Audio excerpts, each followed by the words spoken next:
धन्यवाद प्रिय भाइयों और बहनों। परमेश्वर का मैं ऋणी हूँ और मैं परमेश्वर का धन्यवाद करता हूँ कि परमेश्वर ने ये एक सुंदर अवसर हमारे जीवन में दिया है ताकि हम इस रीति से उसके चरणों के पास इकट्ठा हो सकें। मैं उम्मीद करता हूँ मेरी आवाज सभी को साफ सुनाई दे रही है। यस यस यस, सुनाई दे रहा है, सुनाई दे रहा है। Is that okay, brother? या fine fine fine. Okay. Jacob brother का माइक थोड़ा लो है, कोई बात नहीं। या प्रियो, मैं राजकोट की स्थानिक मंडली का मैं आभारी हूँ। मैं परमेश्वर का धन्यवाद करता हूँ कि उन्होंने प्रभु यीशु मसीह में मुझे ये सुंदर अवसर दिया ताकि मैं आपके पास आ सकूं। इस रीति से जूम ऐप के द्वारा, वचनों के सेवकाई के द्वारा मैं आपकी सेवा कर सकूं। भाई डेविड आइजक और आप सभी का मैं आभारी हूं। मेरे प्रिय भाई, मेरे प्रिय बहन, हम इस वर्ष के पहले महीने में हैं और इस पहले महीने में हम अपने हृदय की तैयारी के साथ आगे के वर्ष को बिताने के लिए बड़ा प्रयास करते हैं। 2020 एक वर्ष था जो आया और चला गया। इस वर्ष में हमारे कितने ही प्रियजन हमारा साथ छोड़ दिए, प्रभु में निद्रित हुए, और हमारे कितने ही प्रियजन आज भी हमारे साथ बने हुए हैं। परमेश्वर का हम धन्यवाद करें क्योंकि परमेश्वर जो कुछ भी करता है उसके द्वारा परमेश्वर की महिमा होती है।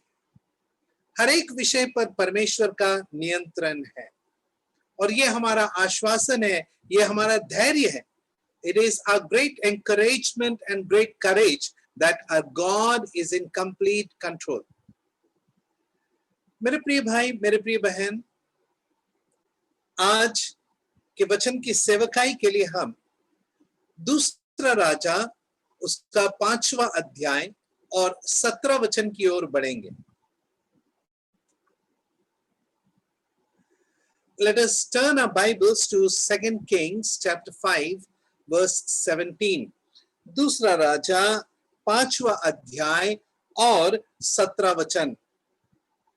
तब नामान ने कहा, अच्छा तो तेरा दास को 2 खच्चर मिट्टी मिले, क्योंकि आगे को तेरा दास यहोवा को छोड़ और किसी ईश्वर को होम बलि या मेल बलि न चढ़ाएगा।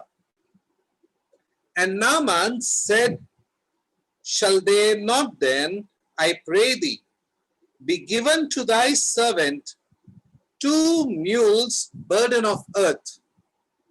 For thy servant will henceforth offer neither burnt offering nor sacrifice unto other gods, but unto the Lord. पढ़े गए इस भाग पर परमेश्वर की बहुतायत की आशीष हो। मेरे प्रिय भाई, मेरे प्रिय बहन, इन वचनों के द्वारा और नामान के जीवन में से कुछ गंभीर बातों को आज सीख कर इस वर्ष में हमारे विश्वासी जीवन की यात्रा को एक दिशा देने का हम प्रयास करेंगे। मेरे प्रिय भाई, मेरे प्रिय बहन, वर्ष आते हैं, जाते हैं, वर्ष को प्रामुख्यता नहीं है।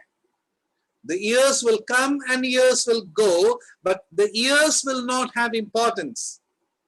The one who is important is our Lord Jesus Christ.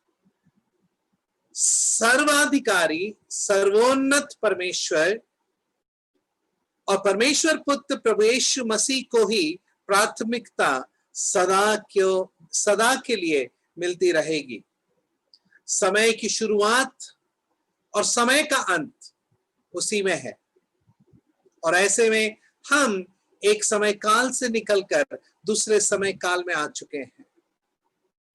हमने 2020 को विदा किया है और 2021 में हम आ चुके हैं। प्रिय, 2020 एक बड़ा कठिन समय था।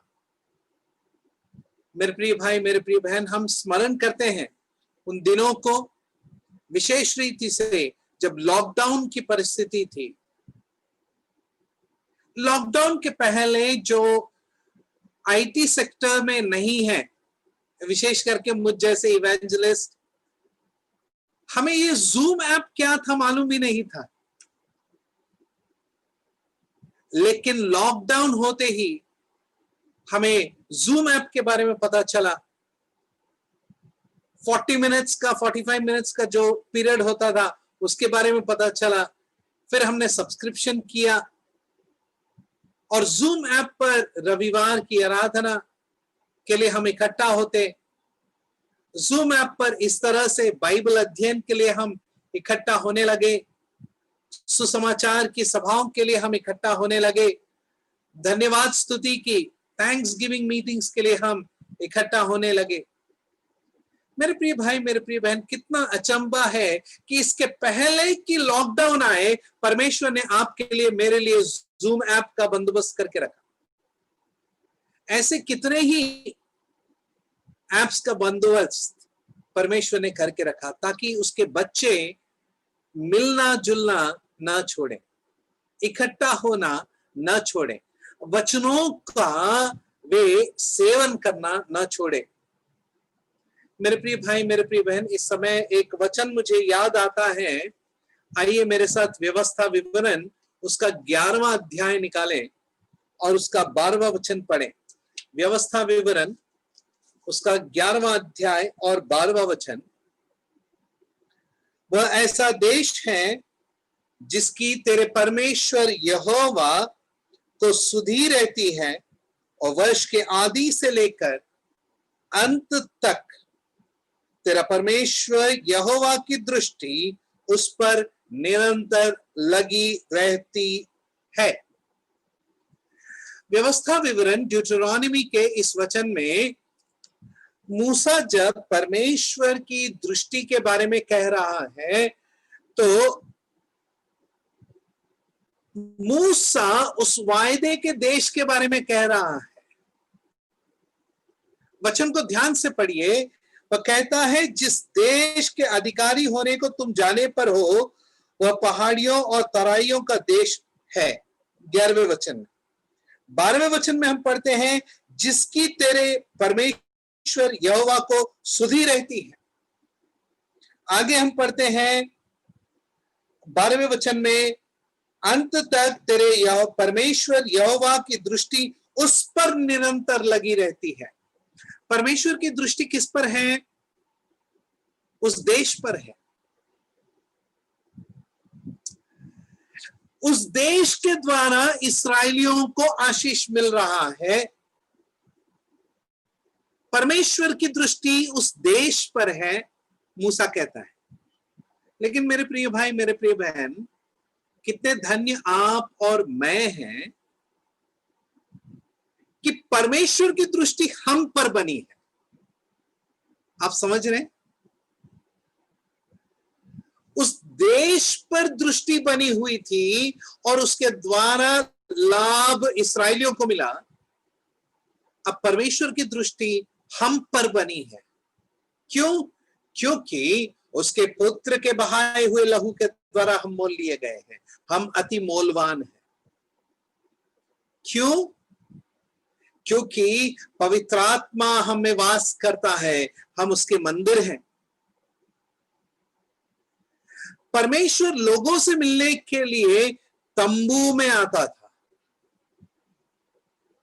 मंदिर में वास करता था। लेकिन आज हम जहां हैं, परमेश्वर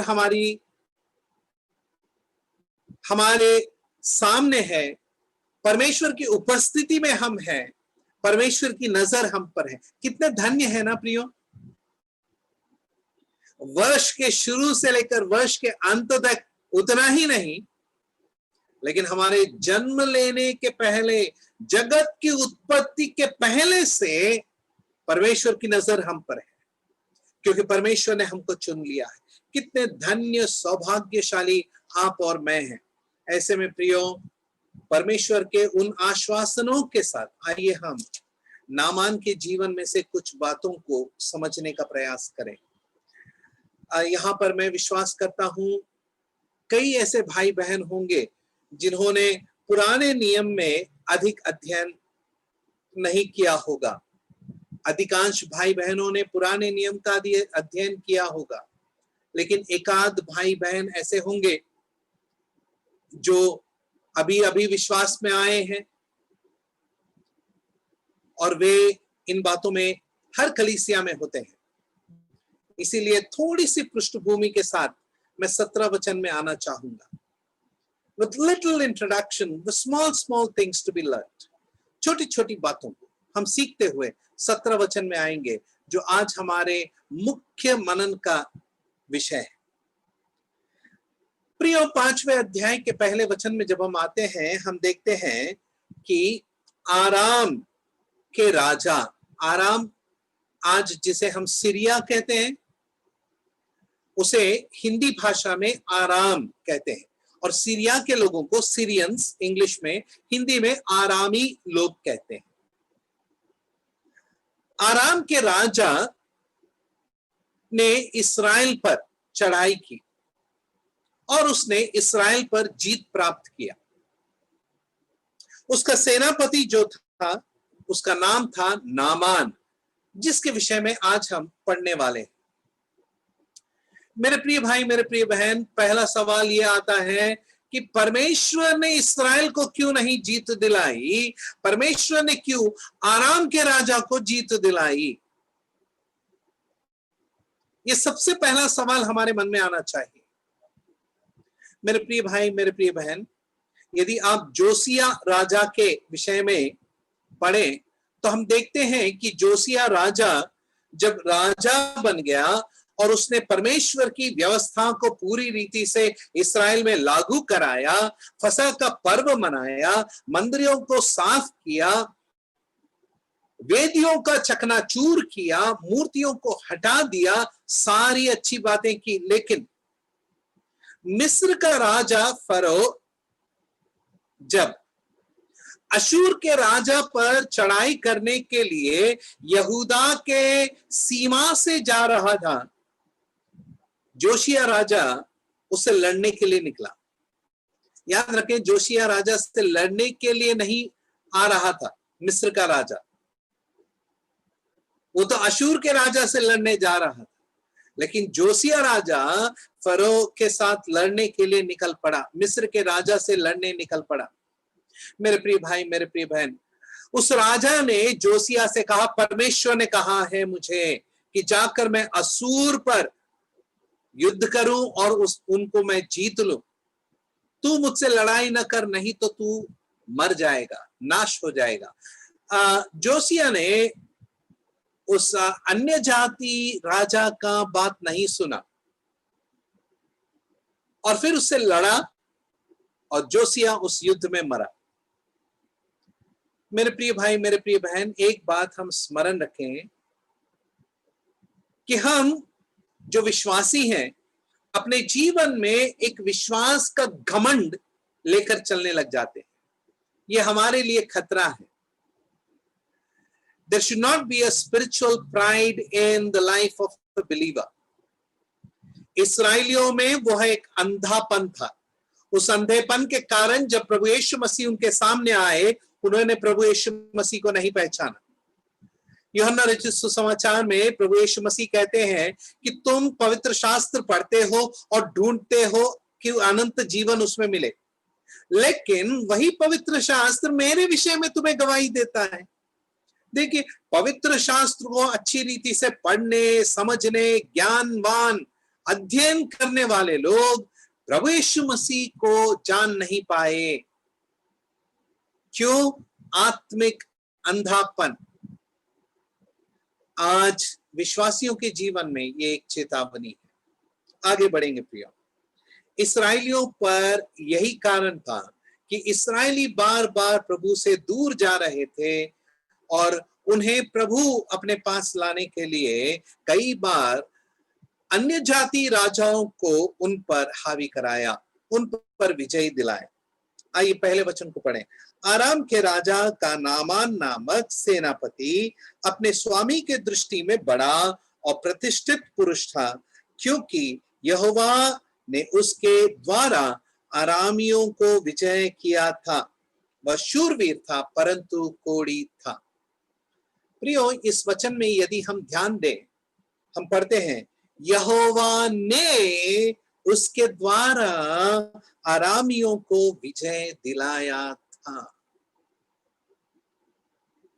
यहां पर हम स्पष्ट रीति से पढ़ पाते हैं कि यह कार्य कि आराम के राजा ने इस्राएल के राजा पर जय पाया, यह कार्य यहोवा की ओर से था।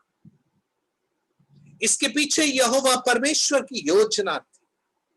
मेरे प्रिय भाई, मेरे प्रिय बहन, 2020 में मैं दृढ़ता के साथ कहता हूं, कोरोना का आना परमेश्वर की योजना थी।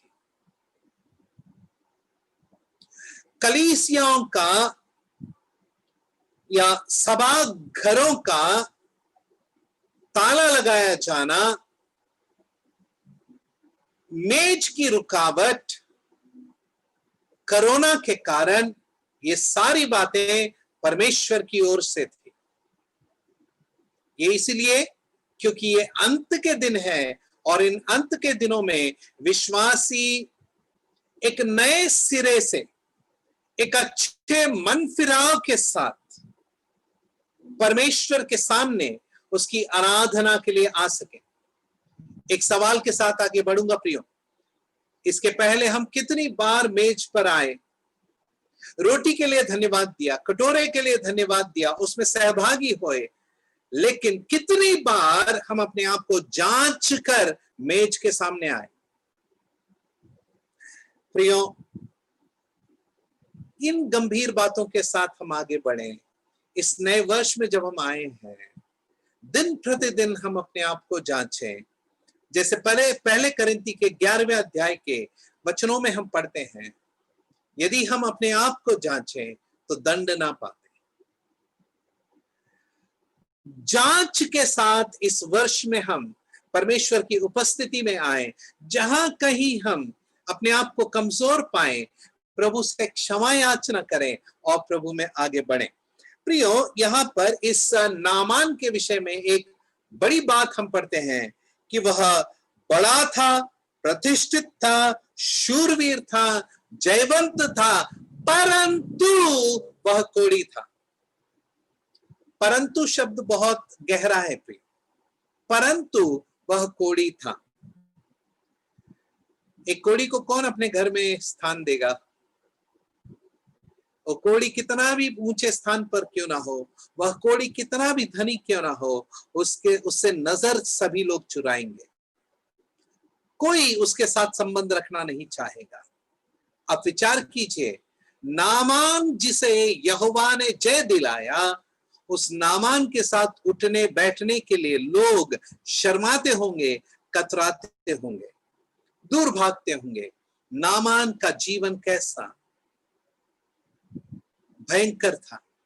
लेकिन दूसरे और तीसरे वचन में हम पढ़ते हैं कि नामान ने जब इस्राएल पर जय पाया, तब वहां से एक छोटी लड़की को वह अपने घर ले आया। इस्राएली लड़की थी, उसे अपने घर लाया, अपने पत्नी के हाथों में सौंप दिया, और वह लड़की उसके पत्नी की सेवा टहल करती थी। और जब वह लड़की उसकी सेवा टहल करती थी, उसकी पत्नी की, उसने नामान की अवस्था को देखा कि नामान स्वामी की दृष्टि में बड़ा है, प्रतिष्ठित है, यहोवा ने उसे विजय दिलाया है, वह शूरवीर है, परंतु कोढ़ी है। तब उस छोटी लड़की ने अपने स्वामिनी से तीसरे वचन में कहा, ध्यान से सुने, यदि मेरा स्वामी शमरोन के भविष्यद्वक्ता के पास होता तो क्या ही अच्छा होता, क्योंकि वह उसको कोढ़ से चंगा कर देता। इस छोटी सी लड़की ने उस स्वामिनी से कहा, मेरा स्वामी अगर शमरोन में होता, इस्राएल के राजधानी में होता, तो कितना अच्छा होता, क्योंकि वहां जो हमारा भविष्यद्वक्ता है वो इसे चंगा कर देता। पराए देश में यह छोटी लड़की 3 बातों को याद रखती है। पहला, अपने परमेश्वर को, दूसरा, अपने देश को, तीसरा, अपने देश में जो आत्मिक अगुवे हैं उसे। This little girl remembers 3 things in the strange land: her Lord, Jehovah God; second, the land, promised land; third, the spiritual leadership. वो अपने राजा को याद नहीं कर रही है, लेकिन वो अपने भविष्यद्वक्ता को याद कर रही। मेरे प्रिय भाई, मेरे प्रिय बहन, आप और मैं जो विश्वासी हैं, प्रभु यीशु मसीह पर विश्वास करते हैं और हमने उद्धार पाया है, हम तो इस संसार में यात्री हैं, परदेसी हैं। तो ऐसे में इस परदेसी जीवन की यात्रा में कैसे हम अपने परमेश्वर को याद करते हैं, कैसे हम अपने वतन को याद करते हैं, कैसे हम, मेरे प्रिय भाई, मेरे प्रिय बहन, अपने स्पिरिचुअल लीडरशिप, आत्मिक अगुवों की स्मरण करते हैं। कलीसिया के अगुवे, कलीसिया के इवेंजलिस्ट, उन्हें हम कैसे अपने प्रार्थनाओं में स्मरण करते हैं। मेरे प्रिय भाई, मेरे प्रिय बहन, परमेश्वर हमारी सहायता करे कि इन दिनों में हम इन 3 विषयों पर विशेष ध्यान दें। नामान ने उस लड़की की बात को माना, राजा के पास गया, राजा ने उसे एक चिट्ठी दी और इस्राएल के राजा के पास भेज दिया। इस्राएल के राजा के पास नामान जब आया तो इस्राएल के राजा ने अपने वस्त्र फाड़ लिए, कहा, ये आराम का जो राजा है वो मुझसे कुछ बदला लेना चाहता है। मैं क्या परमेश्वर हूं जो नामान को चंगा करूंगा? ये तो जानबूझ के मुझसे लड़ना चाहता है, इसीलिए इस तरह चिट्ठी लिखकर भेजता है। लेकिन 8वें वचन में हम देखते हैं, एलीशा को जब यह बात पता चला तो एलीशा ने नामान को अपने पास बुला लिया।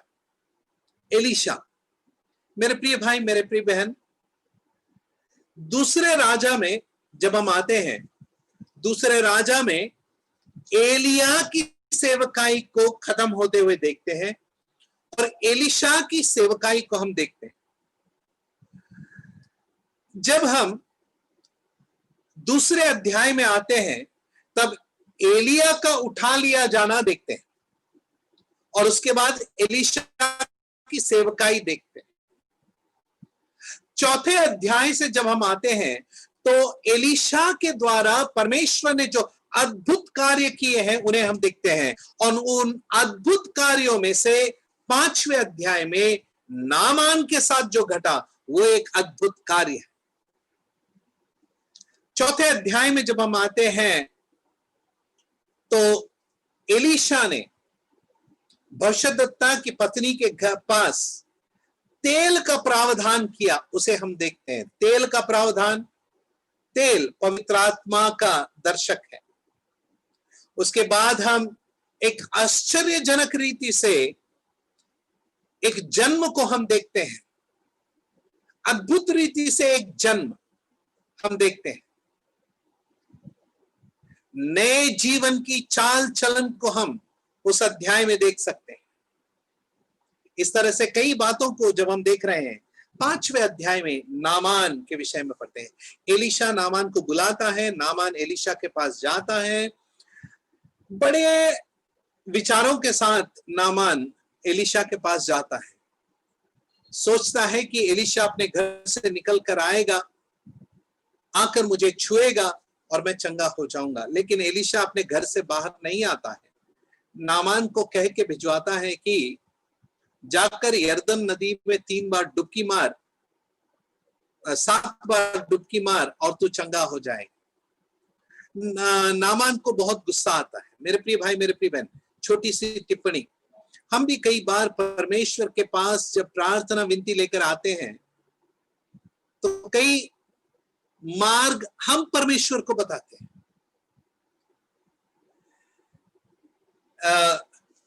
उदाहरण के लिए मैं कह रहा हूं, अगर मैं चाहता हूं कि मेरी बेटी की शादी हो तो मैं परमेश्वर को बताता हूं कि परमेश्वर मेरी बेटी के लिए एक डॉक्टर का रिश्ता लेके आ। आप समझ रहे हैं मैं क्या कहना चाहता हूं? हम परमेश्वर को निर्देशन देते हैं। नामान उसी तरह से एलिशा के पास आए कि एलिशा आएगा, मुझे छुएगा और मुझे चंगा करेगा। नहीं प्रियो, परमेश्वर अपनी रीति से कार्य करता है। हमारी समस्या को हम परमेश्वर के सामने रखते हैं, परमेश्वर अपनी रीति से कार्य करता है और वो कार्य हमारे विचारों से अद्भुत होता है। नामान ने 7 बार डुबकी मारी और वह चंगा हो गया। मेरे प्रिय भाई, मेरे प्रिय बहन, 14 वचन में हम पढ़ते हैं, 14 वचन, तब उसने परमेश्वर के भक्त के वचन के अनुसार यरदन को जाकर उसमें 7 बार डुबकी मारी और उसका शरीर छोटे लड़के का सा हो गया और वह शुद्ध हो गया। नामान ने कभी नहीं सोचा हो, 7 बार डुबकी मारने को बोला है, 1 बार डुबकी मारकर बाहर आया, कुछ नहीं हुआ, 2 बार, 3 बार, 4 बार, 6 बार, कुछ नहीं हुआ। 7 बार डुबकी मारा होगा, उसको यही उम्मीद था जब मैं बाहर आऊंगा ऐसा ही रहूंगा। लेकिन जब वो बाहर आया तब उसने अपने आप को देखा, उसका त्वचा एक छोटे से बालक के समान हो गया, वह शुद्ध हो गया। उसने परमेश्वर का आश्चर्य कर्म देखा। एलीशा का आश्चर्य कर्म नहीं है, ये परमेश्वर का आश्चर्य कर्म है। आगे के वचनों में हम देखेंगे कैसे हम कह सकते हैं। अब नामान एलीशा को अपने चंगाई के कारण भेंट देना चाहता है। नामान कहता है मैं तुझसे कुछ नहीं लूंगा। और उसके बाद 17 वचन में हम आते हैं, 17 वचन, तब नामान ने कहा अच्छा। अच्छा, इस शब्द का अर्थ क्या है? गुड। नामान कहता है आप मुझसे कोई भी भेंट नहीं लेना चाहते हैं, यह अच्छी बात है। क्यों अच्छी बात है? क्योंकि आप परमेश्वर के सामने अपनी स्थिति को धर्म के अनुसार धार्मिकता का जीवन बिताते हैं, इसीलिए आप मुझसे कुछ नहीं लेना चाहते हैं, यह अच्छा है।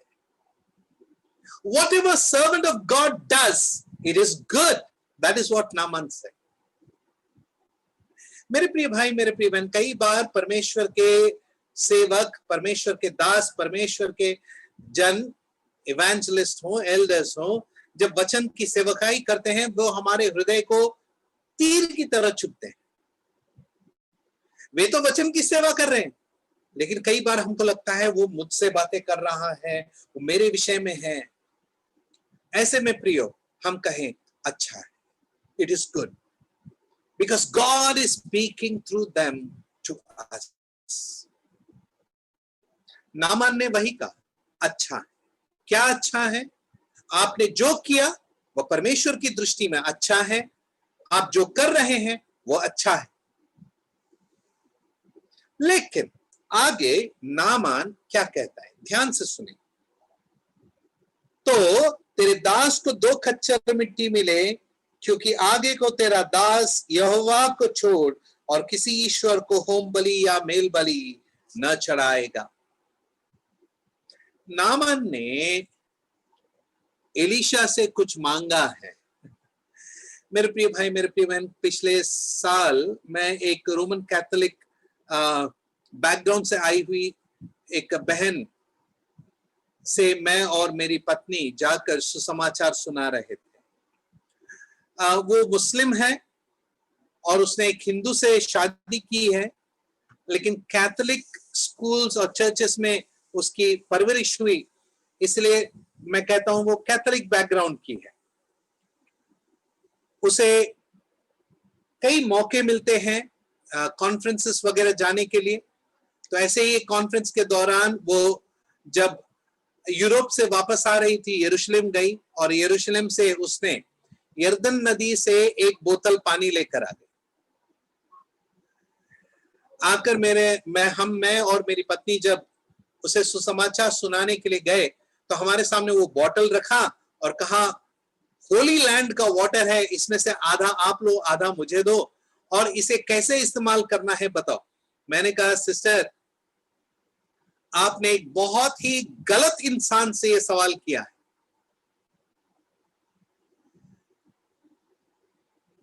उस यरदन नदी में न जाने कितने जानवरों ने क्या क्या छोड़ा होगा, कितने लोग अपने शरीर का मल धोने के लिए उस यरदन नदी में उतरे होंगे। आप वो पानी लेके आए हैं। मैं बहुत गलत इंसान हूं जो आपको इस विषय में कुछ सुझाव दूं। सिस्टर, यरदन नदी का पानी हो, मेरे घर का नल का पानी हो, दोनों मेरे लिए एक समान है। She was shocked, क्योंकि वो वहां से थोड़ा मट्टी भी लेके आई थी। उसने बाद में बताया मुझे कि मैं तो थोड़ा मट्टी भी लेके आई हूं। मैं बोला सिस्टर, उस मिट्टी के ऊपर कौन कौन चला होगा, क्या क्या किया होगा, ये सारी बातें अंधविश्वास की है। आप यरूशलेम घूमना जाना चाहते हैं, इस्राएल देखना जाना चाहते हैं, अच्छी बात है, जाइए, मैं इनकार नहीं करूंगा। लेकिन जब आप जाते हैं, आपका दृष्टिकोण क्या है? क्या आप वहां पर उसका ज्योग्राफी कैसा है उसका अध्ययन करने जा रहे हैं, या फिर किसी ने कहा कि यही वो रास्ता है जिस पर यीशु क्रूस लेकर चला और आप वहां पर चूमना चाहते हैं? आपका दृष्टिकोण क्या है? मेरे प्रिय भाई, मेरे प्रिय बहन, नामान ने जो 2 खच्चर मिट्टी मांगा, वो क्यों मांगा? What was the reason? आज आप और मैं जहां हम बैठते हैं अपने घर में, जहां हम परिवार के साथ बैठते हैं, प्रार्थना करते हैं, वहां परमेश्वर उपस्थित है। That is the Holi land. कलीसिया में जब हम मेज के चारों ओर इकट्ठा होते हैं, कोई भवन में इकट्ठा होता है, कोई घर में, किसी इवेंजलिस्ट के घर में, आंगन में या उनके हॉल में कलीसिया इकट्ठा होती है, that is a holy place. वो एक पवित्र जगह है क्योंकि वहां पर परमेश्वर उपस्थित है।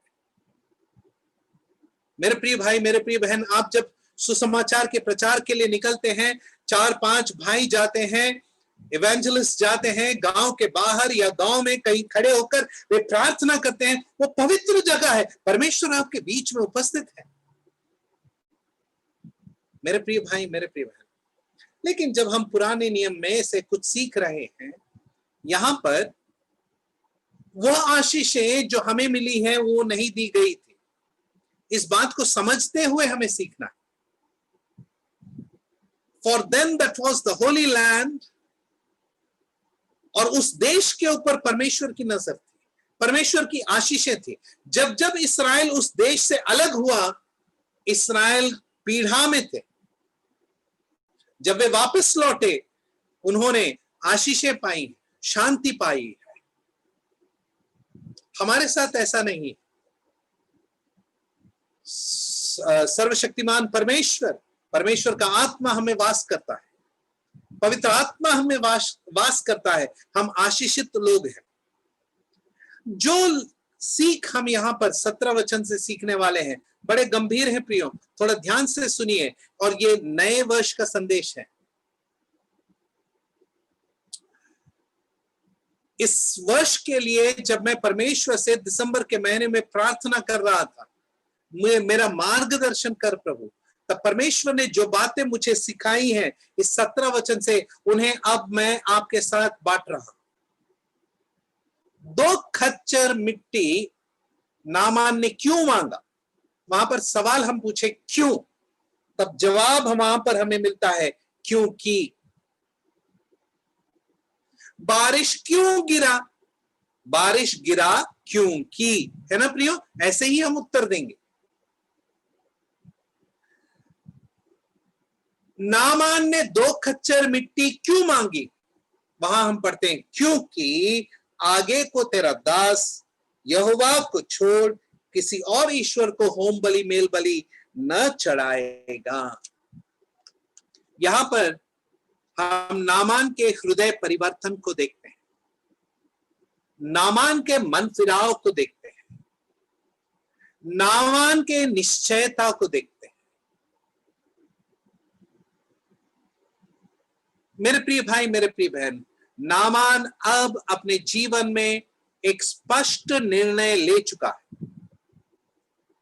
मैं किसी और ईश्वर को होम बलि मेल बलि नहीं चढ़ाऊंगा, सिर्फ यहोवा परमेश्वर की आराधना करूंगा। यहोवा परमेश्वर की आराधना करना है तो क्या चाहिए? होम बलि चढ़ाने के लिए क्या चाहिए? मेल बलि चढ़ाने के लिए क्या चाहिए? आप माइक खोल के बोल सकते हैं। हाँ प्रियो, होम बलि मेल बलि चढ़ाने के लिए क्या चाहिए? एक जानवर चाहिए। हाँ जेकब ब्रदर, क्या पशु चाहिए? और क्या चाहिए? What else you want? वेदी, ऑल्टर। ब्रदर आप दूसरा माइक यूज कीजिए थोड़ा।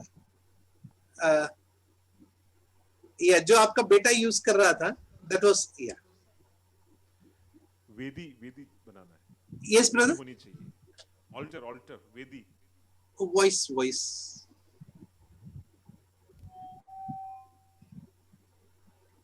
वेदी होना चाहिए, altar. Sorry sir, He's saying altar, altar. Vedi. या Vedi, Vedi. वेदी। Yes yes yes, very true, very true, वेदी। तो अब दूसरा सवाल है, वेदी किसका बनाया जाता है? यहोवा के लिए जब वेदी बनाएंगे तो किसका बनाएंगे?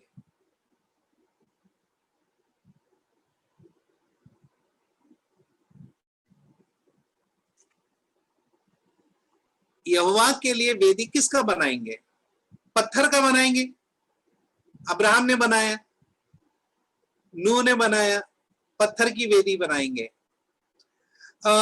तंबू में हम पीतल की वेदी देखते हैं, है ना प्रियो? नामान मिट्टी क्यों मांग रहा है? क्या मिट्टी के वेदी के विषय में हम पढ़ते हैं? आइए मेरे साथ निर्गमन उसका 20वां अध्याय निकालें, एक्सोडस चैप्टर 20। एक्सोडस 20 बोलते ही 10 आज्ञाएं याद आ जाती है ना? 10 कमांडमेंट्स फटाफट याद आ जाते हैं। आइए मेरे साथ 24 और 25 वचन पढ़ें। Exodus chapter 20 verse 24 and 25। मेरे लिए मिट्टी की एक वेदी बनाना और अपने भेड़ बकरियों और गाय बैलों के होम बलि और मेल बलि को उस पर चढ़ाना। जहां जहां मैं अपने नाम का स्मरण कराऊं, वहां वहां मैं आकर तुझे आशीष दूंगा। और यदि तुम मेरे लिए पत्थरों की वेदी बनाओ तो तराशे हुए पत्थरों से न बनाना, क्योंकि जहां तुमने उस पर अपना हथियार लगाया वहां तुम उसे अशुद्ध कर दोगे। 2 वेदियों को हम देख रहे हैं। पहला वेदी कौन सा है? मिट्टी, मिट्टी की वेदी। परमेश्वर ने 10 आज्ञाओं को देने के बाद अब जब होम बलि मेल बलि के विषय में बताना शुरू किया तो पहले वेदी के बनाने के बारे में बताया, और परमेश्वर ने कहा मेरे लिए मिट्टी की एक वेदी बनाना। ये फर्स्ट चॉइस था या सेकंड चॉइस था? 25th वर्स में आइए, 25 वचन में आइए, और यदि तुम, एंड इफ दाउ विल्ट, इसका मतलब क्या है? मिट्टी की वेदी बनाना है, नहीं होता है तुमसे, तब पत्थर की मिट्टी बनाना है ना। यदि तुम, my choice is the altar of earth, but if you want to make an altar of stones, but if you want to make, है ना प्रियो, मिट्टी की वेदी, पत्थर की वेदी, पीतल की वेदी, जो भी वेदी है मेरे प्रिय भाई, मेरे प्रिय बहन, ये प्रभु यीशु मसीह के सूचक है, ये प्रभु यीशु मसीह का दर्शन है। होम बलि, मेल बलि चढ़ाने के लिए जो वेदी है, ये प्रभु यीशु मसीह का दर्शक है। नामान 2 खच्चर मिट्टी ले जा रहा है, क्यों? वह अपने घर जाकर मिट्टी की वेदी बनाना चाहता है और उस वेदी पर परमेश्वर के लिए होम बलि, मेल बलि चढ़ाना चाहता है। मेरे प्रिय भाई, मेरे प्रिय बहन, ये मिट्टी की वेदी जो अब नामान के घर पर बनेगी, इसके 2 कार्य हैं। सबसे पहला, यहोवा परमेश्वर ने जो यरदन में नामान के लिए किया, उसका स्मरण दिलाएगा। The altar that will be made at the home of Naaman would be an altar of remembrance.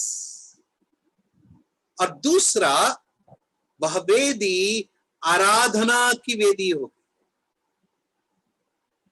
पहला, वह वेदी स्मरण की वेदी होगी, दूसरा वह आराधना की वेदी होगी।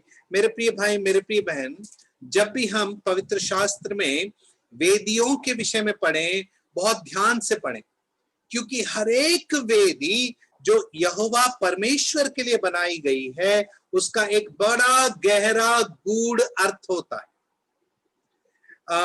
उत्पत्ति उसका 12वां अध्याय जब हम पढ़ते हैं, जेनेसिस चैप्टर 12, परमेश्वर ने अब्राम को बुलाया, अब्राम कनान में आया, और कनान देश में जब वह आया, 7वें वचन में हम पढ़ते हैं इन वर्स 7, तब यहोवा ने अब्राम को दर्शन देकर कहा, यह देश मैं तेरे वंश को दूंगा, और उसने वहां यहोवा के लिए, जिसने उसे दर्शन दिया था, एक वेदी बनाई। The first altar built by Abraham is an altar of vision, क्योंकि परमेश्वर यहोवा ने अब्राम को दर्शन दिया, अब्राम ने वहां पर वेदी बनाई। It is an altar of vision. 8वां वचन देखिए, 8वां वचन, फिर वहां से आगे बढ़कर वह उस पहाड़ पर आया जो बेतेल के पूर्व की ओर, और अपना तंबू उस स्थान में खड़ा किया, उस जिसके पश्चिम की ओर तो बेतेल और पूर्व की ओर ऐ है, वहां भी उसने यहोवा के लिए एक वेदी बनाई और यहोवा से प्रार्थना की। The second altar that Abraham built is an altar of prayer. ये प्रार्थना की वेदी है। पहली वेदी दर्शन की वेदी, दूसरी वेदी प्रार्थना की वेदी। 13 अध्याय और उसका 18 वचन, 13 अध्याय 18 वचन, इसके पश्चात अब्राम अपना तंबू उखाड़कर मिम्रे के बांज वृक्ष के बीच जो हिब्रोन में थे जाकर रहने लगा, और वहां भी यहोवा के लिए एक वेदी बनाई। हम जानते हैं मिम्रे हिब्रोन में जो है, वो एक ऐसी जगह है जहां पर अब्राहम ने शांति पाया, विश्राम पाया। It is an alter of rest. Naaman जो अपने घर में वेदी बना रहा है, उसके 2 कारण हैं। It will be an alter of remembrance, it will be an alter of worship. मेरे प्रिय भाई, मेरे प्रिय बहन, इस वर्ष में हम परमेश्वर की स्मरण की वेदी और परमेश्वर की आराधना की वेदी, इन 2 वेदियों पर अपना ध्यान रखें। नामान ने यरदन नदी में परमेश्वर की जो भलाई पाई है उसे स्मरण करने के लिए 2 खच्चर मिट्टी मांगा ताकि अपने घर में वेदी बनाए और यहोवा परमेश्वर की भलाइयों को स्मरण करें।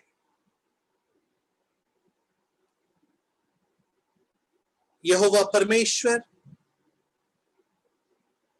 ने जो प्रेम हम पर प्रभु यीशु मसीह में किया, हमें उसने उद्धार दिया। उसकी भलाई को हम स्मरण करें। भिन्न भिन्न परिस्थितियों में से, भिन्न भिन्न समस्याओं में से, भिन्न भिन्न तरह के संदर्भों में से परमेश्वर हमें इस वर्ष ले आया है।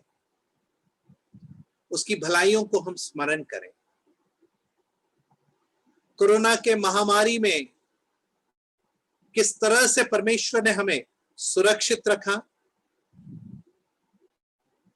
और किस तरह से परमेश्वर की भलाई हम पर प्रकट हुई है, उसे हम स्मरण करें।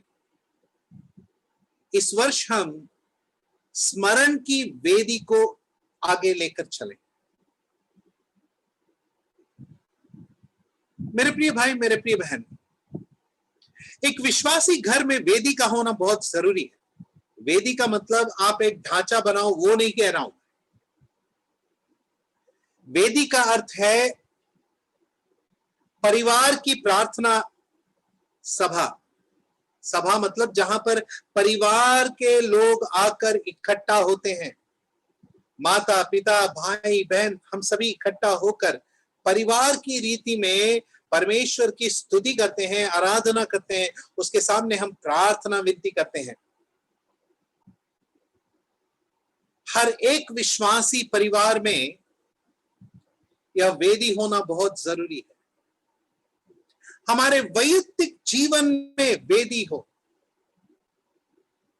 परमेश्वर के सामने वैयक्तिक रीति से हम क्वाइट टाइम बिताएं। ये नहीं है कि कल आराधना है तो आज रात को बैठकर बाइबल निकाला, कुछ वचन यहां वहां से पढ़ा और नोट्स बनाकर हमने आराधना के लिए रविवार के दिन आ गए। नहीं प्रियो, अगले प्रभु के दिन की तैयारी इस प्रभु के दिन से होती है।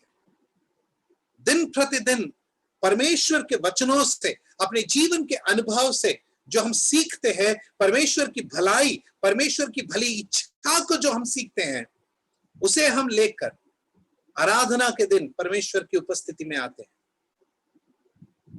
अनुभव से हमें उसकी इच्छा को सीखना है, जानना है।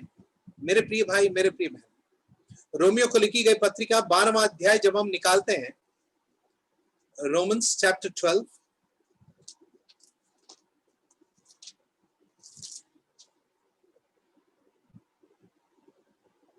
और उसके दूसरे वचन को देखिए।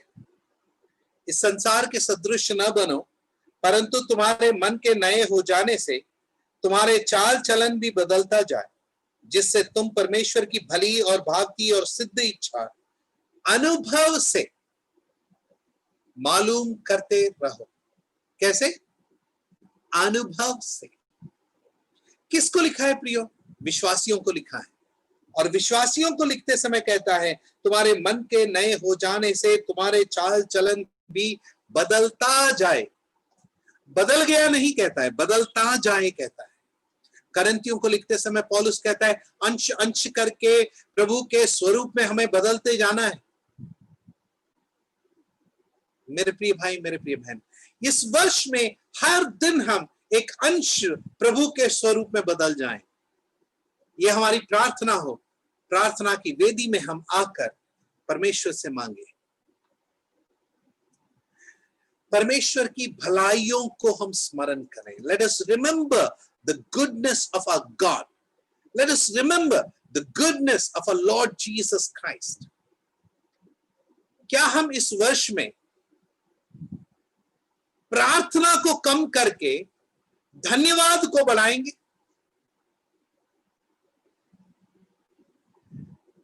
Let us make a decision today. आज हम एक निर्णय लें। प्रभु, मेरी जरूरत को तू जानता है, मेरी समस्या को तू जानता है। इस वर्ष मैं तेरा धन्यवाद ही करता रहूं।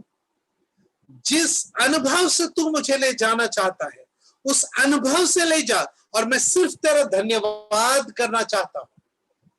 इस वर्ष मैं तुझसे कम मांगना चाहता हूं। प्रियो, हम मांग सकते हैं। मांगना हमारे लिए एक तरह से एक अधिकार है, क्योंकि यूहन्ना रचित सुसमाचार पहले अध्याय के 12 वचन में हम पढ़ते हैं, जितनों ने उसे ग्रहण किया उन्हें परमेश्वर के संतान होने का अधिकार दिया। संतान का अधिकार क्या है? पिता से मांगना है। पिता से नहीं मांगेंगे तो और किससे मांगेंगे, है ना प्रियो? लेकिन हमारे विश्वास में दृढ़ होने का एक संदेश ये है कि हम कम मांगते हैं और धन्यवाद ज्यादा देते हैं। क्या हम इस वर्ष इस निर्णय के साथ आगे बढ़ सकते हैं कि मैं कम मांगूंगा और धन्यवाद ज्यादा दूंगा? आप सोचिए, नामान अपने घर पर जाने के बाद क्या मांगा होगा? उसे जो कुछ चाहिए था वो सब यरदन नदी में परमेश्वर ने दे दिया। सब कुछ परमेश्वर ने दे दिया। कोढ़ से उसे चंगा कर दिया, उसे परमेश्वर ने शुद्ध कर दिया। उसे उसके पास मांगने के लिए और क्या चाहिए? कुछ नहीं। वह तो अपने घर में जो वेदी बनाया, उस वेदी पर उसने परमेश्वर के कार्यों को स्मरण किया और परमेश्वर को धन्यवाद दिया। मेरे प्रिय भाई, मेरे प्रिय बहन, एक आखिरी विषय मैं कहकर यहां पर समाप्त करना चाहूंगा। नामान ने जो वेदी उसके घर पर बनाई, उसका सबसे बड़ा लाभ किसको हुआ? नामान ने जो वेदी अपने घर पर बनाई, उसका सबसे बड़ा लाभ किसको हुआ? नामान का सबसे बड़ा लाभ तो इस्राएल में हो गया, यरदन नदी में हो गया। वो चंगाई पा लिया, एक नई त्वचा के साथ वो घर लौटा है, सबसे बड़े लाभ के साथ वो आया है। लेकिन नामान के घर में सबसे बड़ा लाभ किसका हुआ? उस छोटी सी लड़की का हुआ,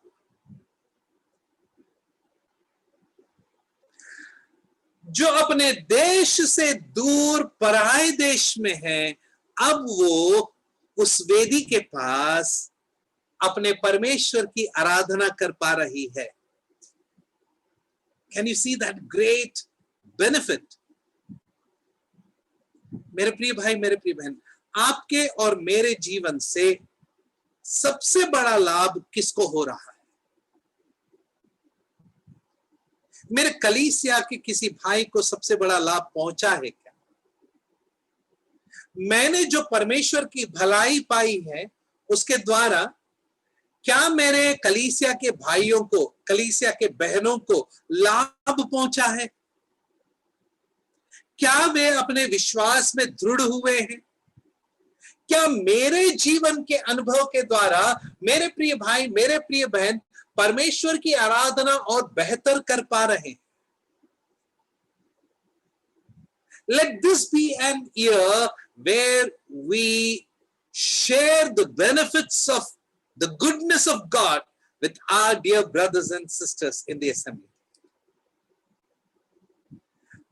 ये वर्ष 2021 ऐसा हो कि परमेश्वर से पाने वाले हम जो भलाइयां हैं, उन भलाइयों का आशीष हम अपने प्रिय भाई बहनों के साथ कलीसिया में बांटें। अपने अनुभव को हम कलीसिया में अपने प्रिय भाई बहनों के साथ बांटें। Let this not be an year which will come and go by without any benefit to us and without any benefit to others.